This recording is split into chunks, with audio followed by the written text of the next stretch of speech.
working in the lab late one night, when my eyes beheld an eerie sight. For my monster from his slab began to rise, and suddenly, to my surprise, he did the monster mash. It was a graveyard smash. It caught on in a flash. He did the monster mash. From my laboratory in the castle east to the master bedroom where the vampires feast, the ghouls all came from their humble abodes to get a jolt from my electrodes. They did the monster mash. It was a graveyard smash. It caught on in a flash. They did the monster mash. Hey Wando, I'm MC McCarthy. And I'm Tommy Fairbairn, and welcome to this year's Halloween edition of Tribe Talk. With the spooky season around the corner, we sent out Jenna Solkowski to sit down with students and teachers for a scary good surprise.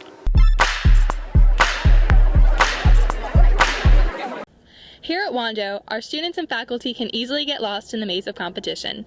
We took it upon ourselves to spook them into the true meaning of October, Halloween. Okay, so basically you're going to be playing this maze game and we're going to see if guys or girls can finish it first. Alright. And then you can have as many tries as you want. How do I play? Take arrows? You want to like move your hand like that. I don't like that.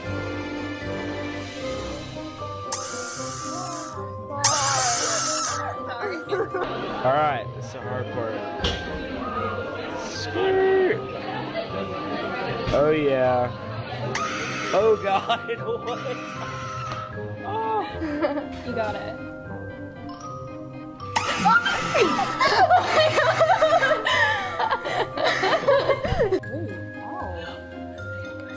The game.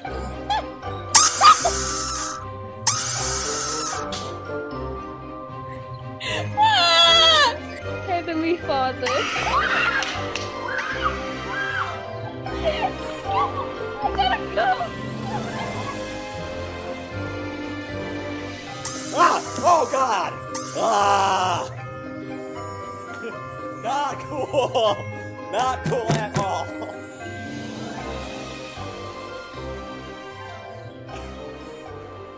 Oh, that was mean. At the beginning of the month, South Carolina was hit by something meteorologists refer to as the 1,000-year storm, a result of Hurricane Joaquin. We reached out to members of the community to get their take on the lasting effects. When we knew something was coming, we started out by cleaning as many of these storm drains and catch basins as we could in order to get all the debris out of the system so that it would flow and function as well as it could. Road closure was based on the officers, of course, on the roadway, and make certain calculations like where is it coming up to a vehicle, what type of wake is the vehicle creating, the splash of it, is it becoming unsafe? So the officer made the call, and then we would start the process back of bringing the parts, blockades, or putting out to the media whatever is necessary to advise them what we're doing. So after the storm, we got together, and as a group, all of our departments went out and did immediate inspections on all of our critical infrastructure and made sure that everything was as it should be and there weren't any dangers immediately to the public. There were several roads where it was almost a foot of water, and they were closed for about 2 days until they could get a pump in and actually have to pump the water out. I think this was a very good learning process for everybody. It was interesting, is the best way to say it. And the way people reacted I thought was very good. The way the city reacted to their complaints and needs was excellent. Although the Lone Country got through the storm with minimal damage, homes a few miles inland weren't as fortunate. We were at the house and we were worried a little bit, and they're talking about, the rain was going to be worse than ever. And we thought, well, maybe it won't be too bad, because no one ever expects it to be them. We look every so often and says, oh, it's okay for now. And then we go like, well, it's coming in more now and I can't stop it. A lot of people have called, what can we do? How can we help you? And we're so thankful for everybody that did call. But we didn't. If you don't want to talk about it. That's okay. We didn't know what to say to them. And if you put that in, that's okay. I don't care. Because you really don't know what to say. You have no idea what to do or where to start. Although times seem tough, one group showed that communities can come together in times of tragedy. A group called Christian Aid Ministries is coming through the community. These people are walking through the community and they're just asking questions. Can we walk through your house and see what damage was done? And so they walked through the house and looked what damage was done. And the person that was ahead of it says, okay, we sort of got an idea of what we need to do. And he says, and it's not going to cost you anything. He says, we're doing it for free. And they saved the community a whole lot of money, but I think they gave people hope. Which is probably the greatest thing. This has been Emma Stevenson, reporting for Tribe Talk. Wando is home to many different students who all hold various talents. Savvy Hodson captures the moment with an inspiring filmmaker. You gotta squat.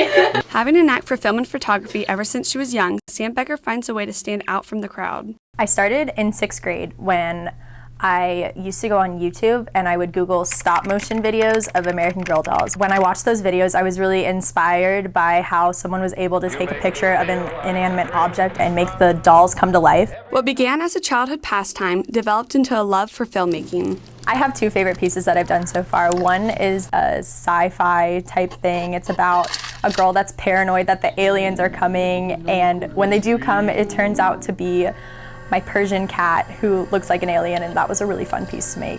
For film, my favorite genre to do is horror.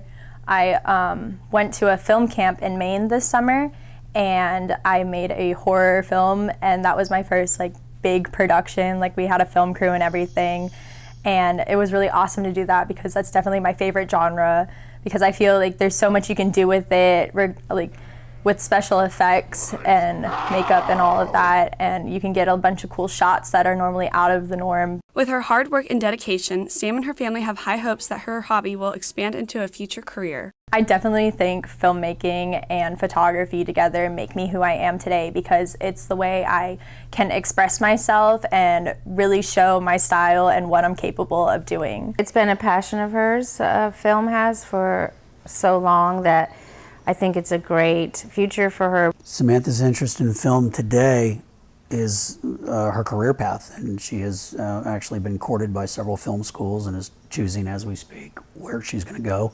I see myself continuing filmmaking in the future. I want to be a cinematographer or a director of photography, but if that doesn't work out, then I want to be a producer. I think for me, my favorite film of Samantha's is going to be the next one. The next one? Whatever that one is. And it's always the next one. Whatever the next one is better than the one before, different than the one before, and you're like, where does this come from and how does this talent just keep getting bigger and bigger? This has been Savannah Hodson signing off.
Every 10 minutes, a Wando student loses money to a vending machine. Don't be part of that statistic. Go to the school store, You won't regret it.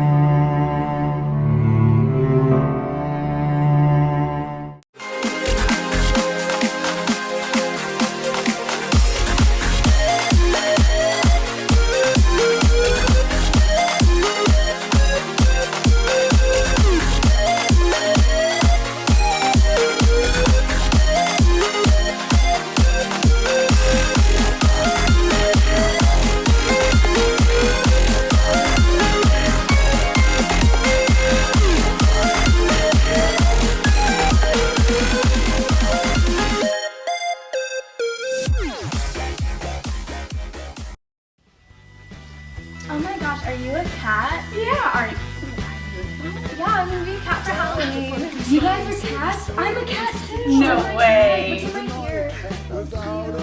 Look at my tail. Meow. I think it's time. Okay, to be different. I lit up the floor with the bolts in my neck. I may be green, but what the heck? I'm alive, I'm gonna rock and roll. I love trick-or-treating. Me too. What's your favorite candy? I love Milky Way. No way. My favorite's a Milky Way. Mine's Milky Way too. No way. That's good. We all have the same favorite. My favorite is the Reese's. Don't always follow the crowd. It's about discovering who you are meant to be, so you can make a difference. Don't be scared. Don't be unique.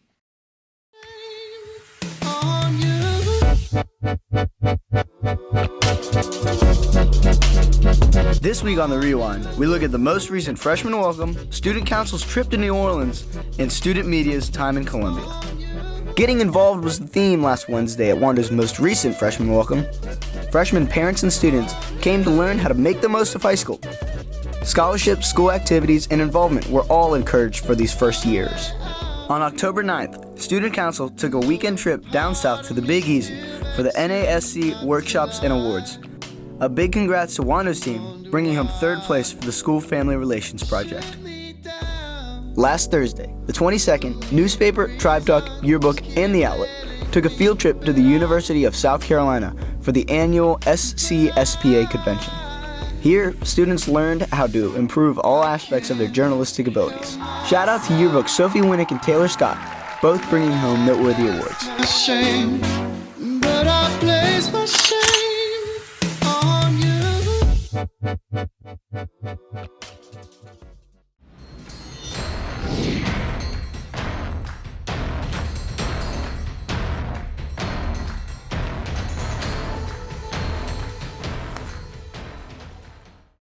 Hey Wando, this week our football team looks to improve to 3 wins as they take on Cane Bay.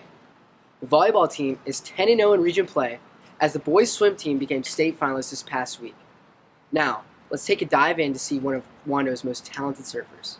With plenty of kids at Wando discovering their talents, Hartley DePass figured out a long time ago that he was born to surf. I started surfing when I was 4 years old, so like 14 years ago. My overall goal is to go to nationals and make it to the finals at least. And if I don't make it to the national finals, I want to win the East Coast Championships or the regional championships. Not only has Hartley won plenty of different competitions, but he is also sponsored by one of the most prominent companies in the surf industry. Right now I have Parrot Surf Shop, Livin' Life Man, Firewire, Hurley, and I'm on the East Coast All-Star team. I see Hartley going pretty far in surfing. He's definitely really talented and he knows what he's doing on the board. I was getting good in like 2008 when I did my very first surf contest. It was the state championships, and then it was my first contest and it was the very first contest I won. I got seriously recognized by like Hurley, Quicksilver, like the big companies, probably in 2013. In 2014, I got invited to go to nationals and compete, so it was pretty cool. Now, let's look into the eyes of the Hartley DePass.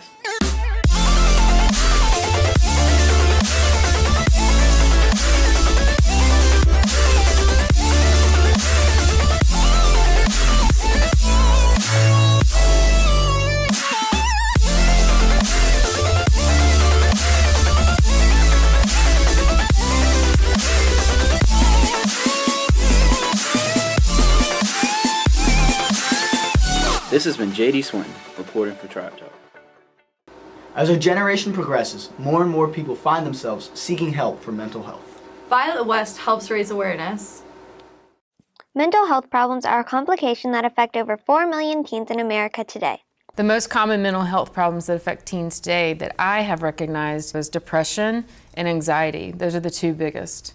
At Wando in general, we see the greatest population of issues in the area of anxiety, depression, and grief.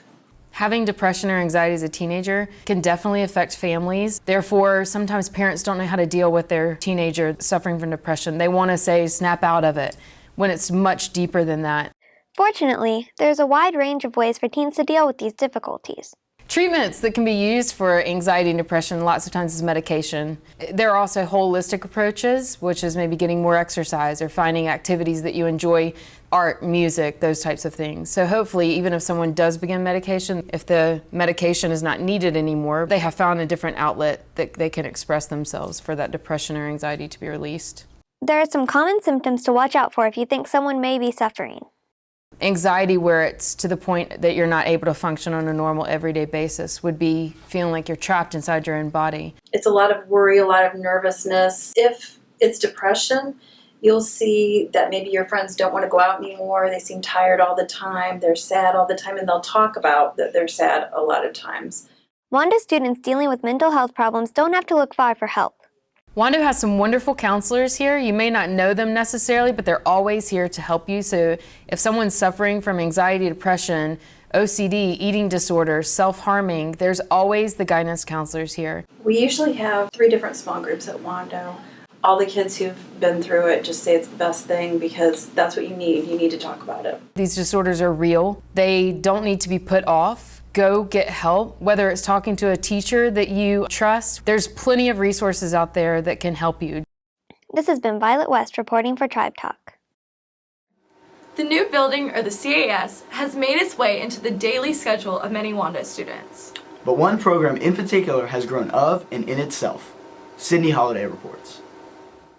Since last year, Wando's cosmetology program has evolved into a full salon offering a variety of services to clients. We offer hair cutting, just basic shampoos, braiding. You do pay for the services here, but they're very, very discounted.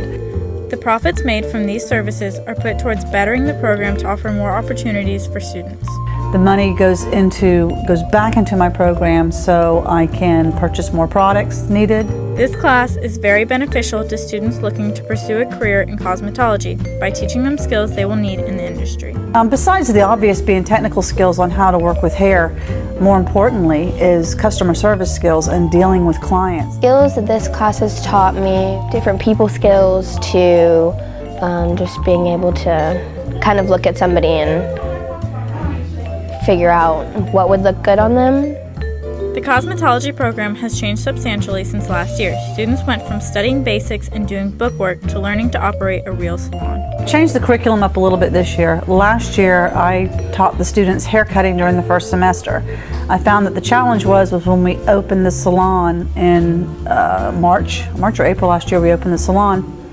It had been a while since they had haircutting class, so they were a little bit uncomfortable with doing haircuts. It hasn't changed much except for the fact that we get to solely work on clients now, because like last year we did a lot of book work and everything, but cosmetology, it's just hasn't changed much. It's been a lot of fun. It's very close. As you can see, we have 20 chairs. We've got our dryer chairs, shampoo chairs. It is set up exactly like a salon would be on the outside. One notable aspect to this program is that students have the opportunity to graduate with their license. This enables them to go straight into the workforce. So they don't have to go to another school from here. They'll actually get their license while they're still in school. This has been Sydney Holiday reporting for Tribe Talk. Sophomore Hayden Bogan has some scary skills that he can't make up. Ricky Schmidt reports on his horrifying experience. With Halloween season in full scare, it's hard to imagine how all these frightening costumes and images came to be. It all starts with the magic in one man's hand. When I first started to do this makeup, my mom was like, she thought I was possessed, I'm pretty sure. He started around 6th grade. He got obsessed with the Evil Dead movie, and all of a sudden he started going to websites and finding all the makeup and doing prosthetics and things like that. First started with store-bought prosthetics, and then I built up with more prosthetics that were harder to use, and then I started to delve into waxwork and liquid latex and cotton buildups. Hayden takes his passion very seriously, dedicating hours into each project. Working on this stuff, it takes me 3 hours if it's a really detailed piece, and then if it looks really, really good, like I don't let anybody walk around me because I'm scared they're gonna mess it up. In order to make this a career, Hayden's developed his skills to perform on multiple canvases. My canvas is really my left arm because I'm right-handed, but if I do have a chance to do it on someone who's like willing, I do it on them.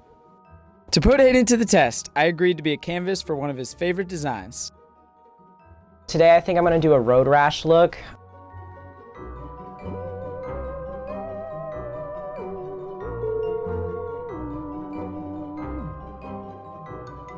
And then I'm going to apply different layers of grease paint.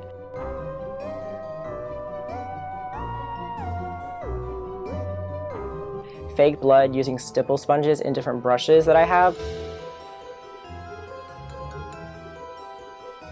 And then I'm going to go in with black and white grease paint with my stipple sponge to make it seem like grains from the road are stuck to your face.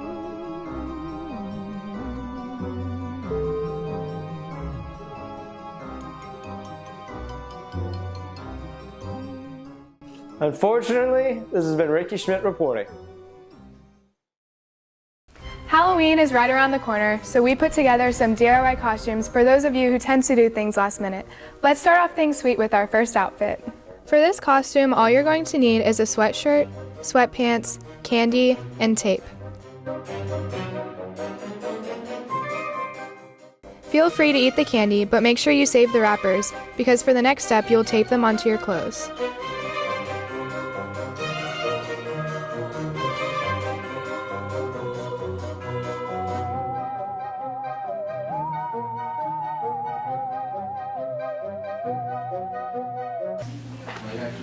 I'm a candy rapper, yo.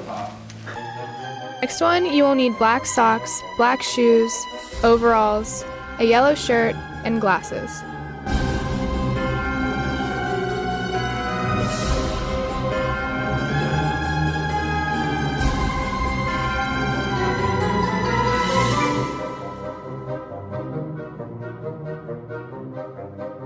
For this, you will need a white or black shirt, black pants, sneakers, an apron, and a Starbucks logo.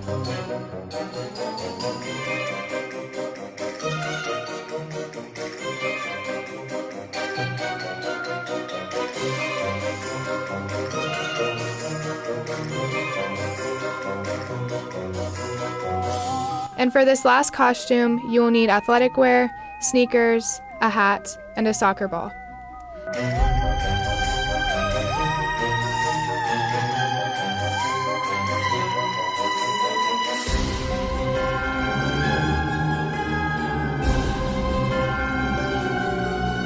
This has been Bailey Champ reporting for Tribe Talk. Thanks for watching, Wando. This has been Tommy Fairbairn. And MC McCarthy signing off. Have a safe and happy Halloween. We'll see you next time.